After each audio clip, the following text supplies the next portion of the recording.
Yeah, I've put a playlist up called Sovereign People, and it's a lot of the things I've put on there are discussing what's going off in mainly in Britain today, but around the world. And then there's if you want to look up UK column, they're on Odyssey and BitChute. They got kicked off YouTube for questioning the what do they call it, efficacy of the COVID jab. But yeah, some of the things that they've discussed on there, one of them is parliamentary sovereignty, that Parliament is sovereign, but Parliament is a fiction. It's not a person, so it can't be, well, it could be a fictional person according to Black's Law Dictionary, but it's not real. It's an idea. Government's an idea of men, because it's the people of the country that are sovereign, and Parliament it says in the Bill of Rights that Parliament represents the estate, all the estates of the people. So as a representative, it cannot be sovereign. To be a representative of somebody or something, some other entity, then you're obviously their servant. You're representing them.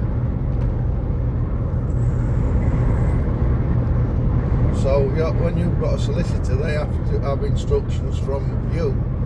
They'll say to you, I can't do anything without instructions. So you have to give them the instructions, because they're representing you. And they're not representing you like these idiots that try and say that they are, playing with words. I think a lot of that's a lot of rubbish. That Parliament is not sovereign. The people are. Parliament, when they did the Bill of Rights, Parliament only became sovereign over the royal prerogative.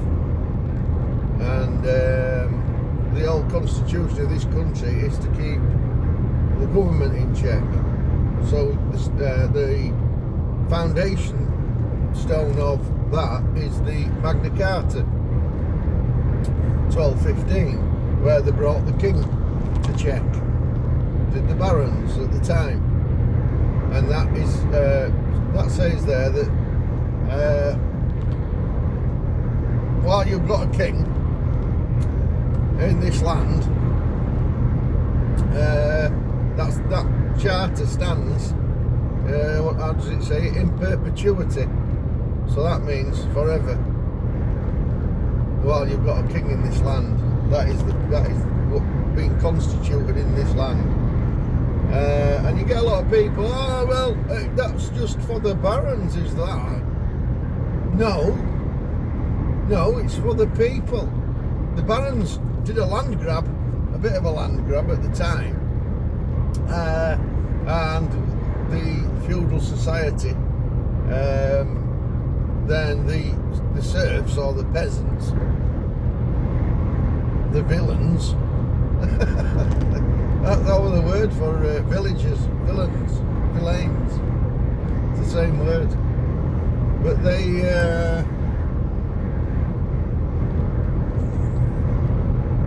what they did was these cars. What they had no land, so there was no way of supporting yourself back in a agricultural time. There weren't many opportunities to support yourself other than farming. So because the barons had got all the land, they had to live on the baron's land, sign a deal to work for the baron. They were the serfs, and he gave them food and shelter. perhaps a bit of pocket money to work on the land, because it was his land.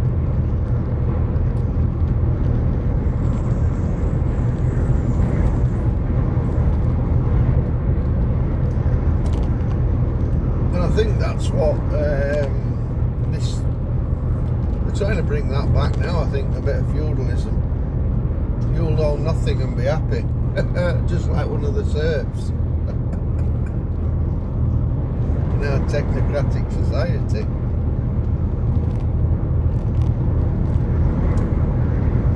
So then there's been, like I say, Parliament gained more power after they chopped King Charles' head off in the Civil Wars. And then after the Civil Wars, then the King James II, wasn't it? Which was King Charles' grandson. He started bringing in, because he was a Catholic, he started bringing in all these different rules and being a bit tyrannous on the people. So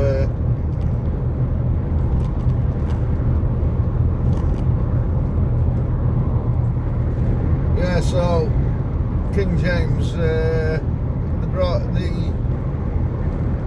I think Parliament conspired with William of Orange, and Mary was King James's daughter, and he landed, I can't remember where exactly now, somewhere in England with his army, and King James ran away to France.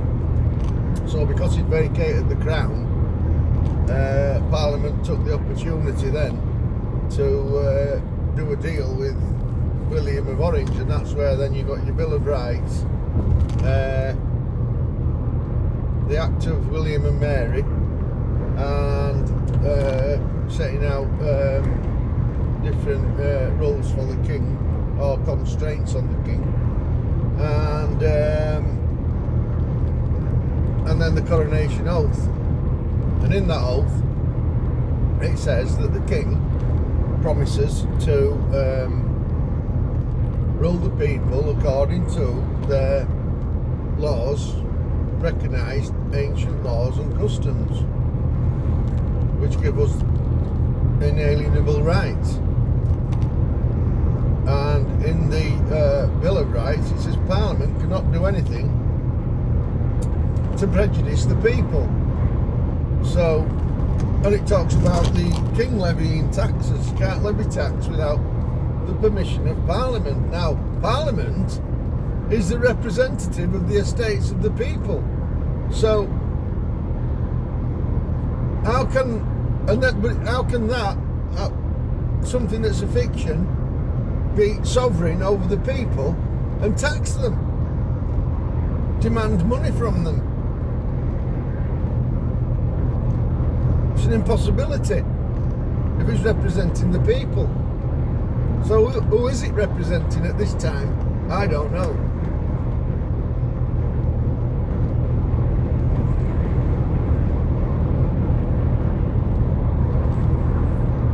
And there's no transparency anymore of where that tax is going.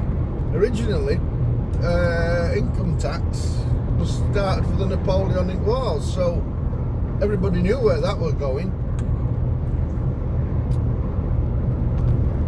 We were fighting the French and were threatening to invade. So when Parliament asked and the King asked for taxes for the cost of the army to defend England against the French and take the war to France, get rid of Napoleon once and for all, then the people are happy to pay. Yeah, we'll pay.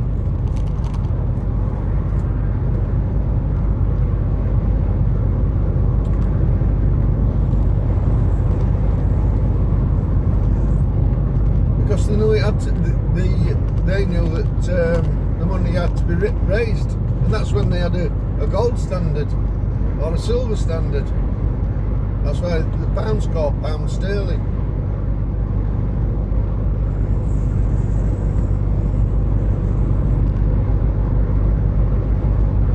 And so what people need to do now is get back to that thinking that the people are sovereign in this country, and we need to stand up and start challenging your council tax, start challenging fines, because they're all in the Bill of Rights. Get yourself familiar with the Bill of Rights. It's on gov.uk legislation, Bill of Rights 1668/9. Sometimes it's 69, sometimes it's 68. I don't know why. I think they changed the calendar sometime around then.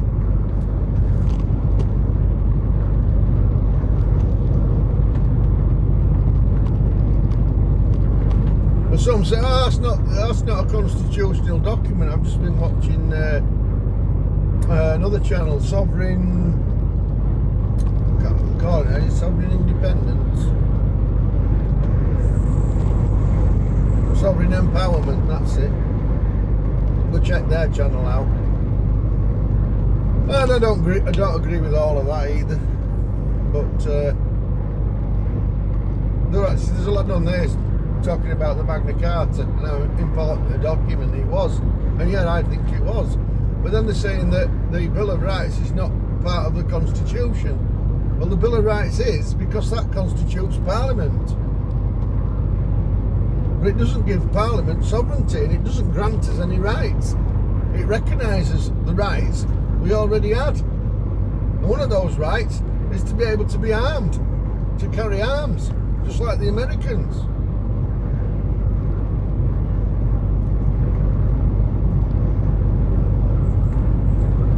According to law, which is according to the law of the land. That everybody's got rights to self-defence. Well, the king had, it seems when you read the Bill of Rights that the king, he stopped the people from, it says Catholics were armed and he were disarming the Protestants, so that I'm not sure exactly what happened at the time. I'd have to look into it a bit more.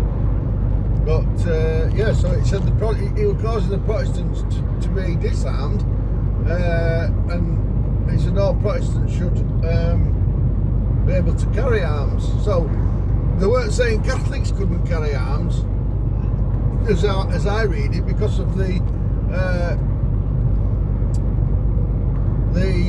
context of how it's written, how it comes in, that the Catholics had arms and the Protestant King James were disarming the Protestants. But so what that says is that the Protestants can have arms for their defence, and so the Catholics have already got them. So he doesn't say in there that the Catholics can't have arms. So if you look at the context, it actually means everybody should be armed. But now you can't even carry a knife. You've got to, if you're carrying a carving knife home from the shop, you better have it all wrapped up and nice, or you've bought one from a pal, because you have to give a good excuse then why you're carrying it. It's got ridiculous.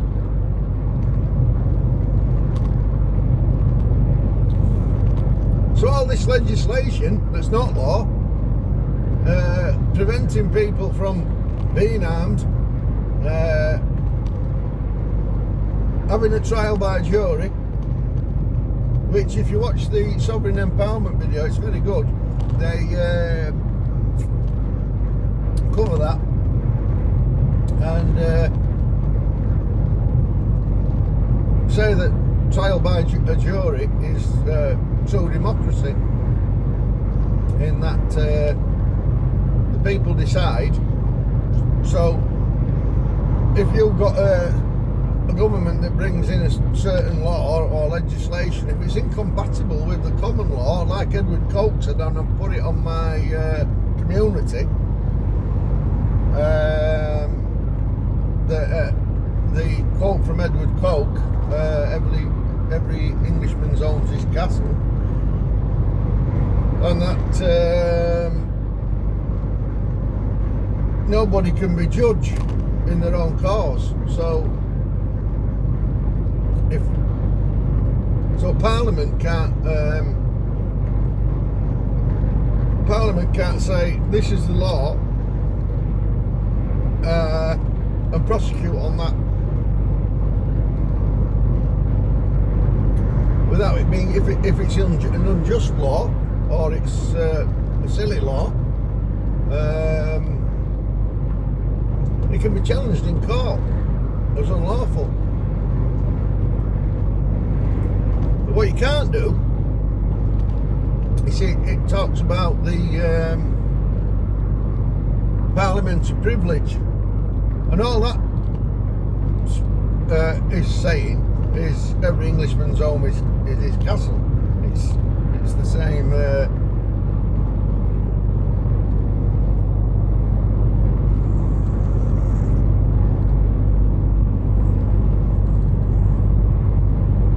Just watching these. It's 50 mile an hour along here, but the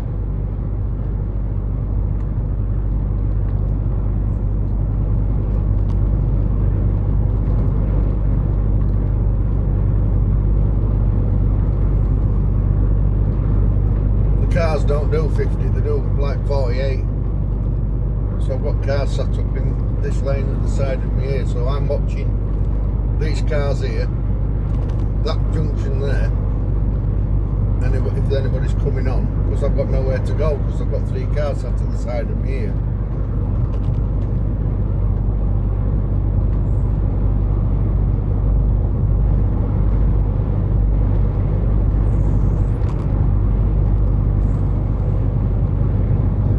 Yeah, so the parliamentary privilege is whatever happens in Parliament is immune to, nobody can be prosecuted for anything they say in Parliament or anything they debate in Parliament. They can do or say anything in that house, in the House of Commons or in the House of Lords. They can do anything they like. Well, they can discuss anything they like and say anything they like. And there cannot be, and whatever's debated in there cannot be brought to court. And they can debate that, make a law, and once they've made that law, then it gets heard in both houses, and then it gets royal assent.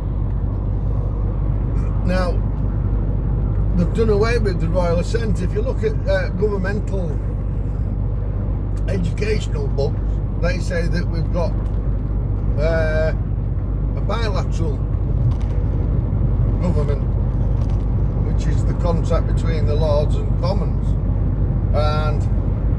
but is it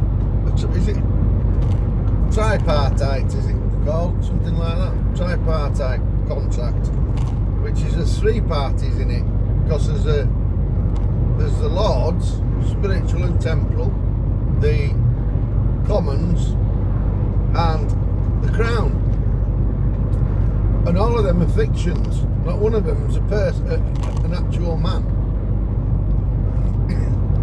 And the Bill of Rights was drawn up as a contract between those 3 fictions, 3 ideas: the House of Lords, House of Commons, and the Crown, which represents the King. But he's not the king, and that's Parliament assembled. And now they've got rid of the royal assent. It seems they have to stamp it, but they don't. King can't make any laws, but he can actually not give it royal assent, because he can see that it's not just, because he's in the king's oath, he's actually promised to rule the people according to their laws and customs, which are our ancient laws and customs. So anything that's passed that is an affront to those ancient laws and customs can't be passed. So the king, every single bit of legislation that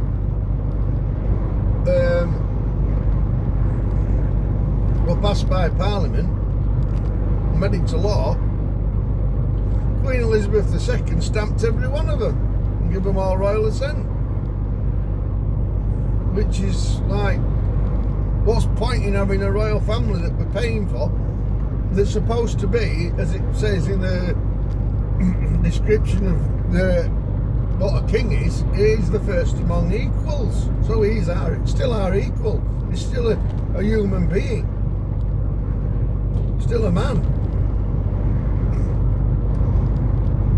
But he's originally the king. He was supposed to be. The king was usually the one of the top, maybe not the top combatant warrior, not the top warrior, and maybe not the most intellectual. But he usually, you know what I mean, ranking fairly high up in both intellect and physical prowess. So that made him a good judge and a good defender of the realm. And the kings went first. The kings went into battle first. And so if you've got a son that, and it was a hereditary title, but back in the Anglo-Saxon times, the Witten could say, oh no, that son's not fit to be king, so they could actually reject the king, the hereditary king.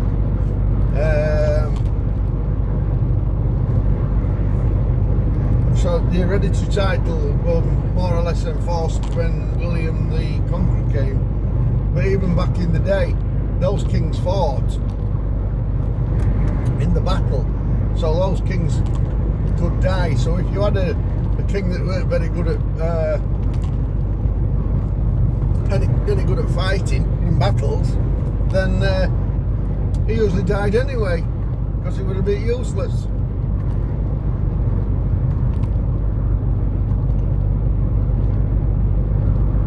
So then you might get some a better king.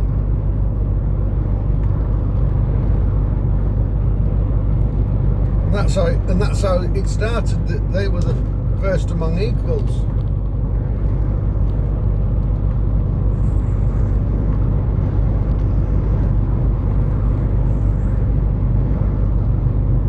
And that's all come from the Bible, as that with the kings and that. That's where you get the divine right of kings and all that, and it comes from who was the first king of Israel?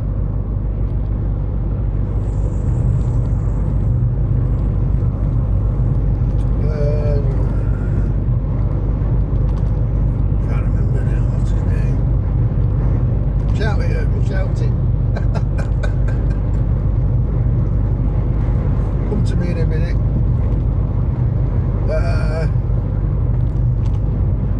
It was before King David. Oh man.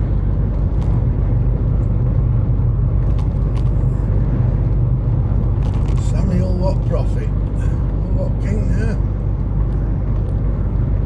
I forgot. But when they made him king,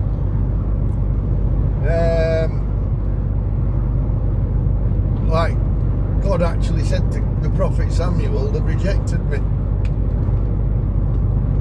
Because God's supposed to be a king. That's why when you're a Christian, you shouldn't have a king. Jesus is your king. It says in the book of Revelation, I will make you a nation of kings and priests to rule on the earth. That's how a Christian should think. And that's how the British people should think. It's over 1,000 years ago we had all this sorted out.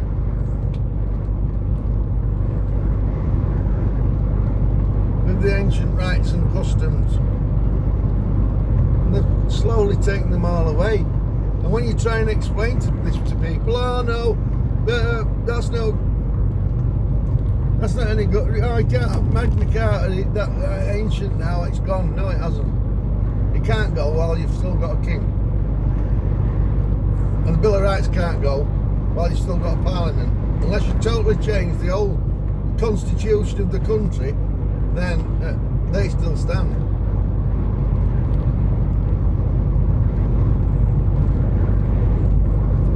And for the old constitution of the country, that you'd have to have another referendum and debates of how you're going to restructure your government.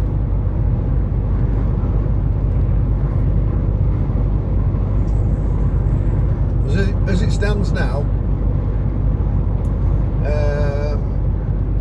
the old system, the old government, like with the lockdowns, they're breaking the law, which is the common law of the land. We've been breaking it. They're breaking loads of laws.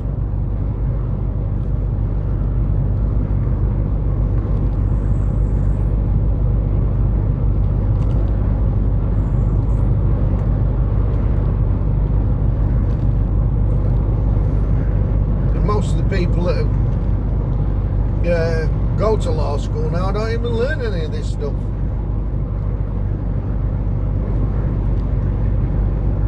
Makes you laugh.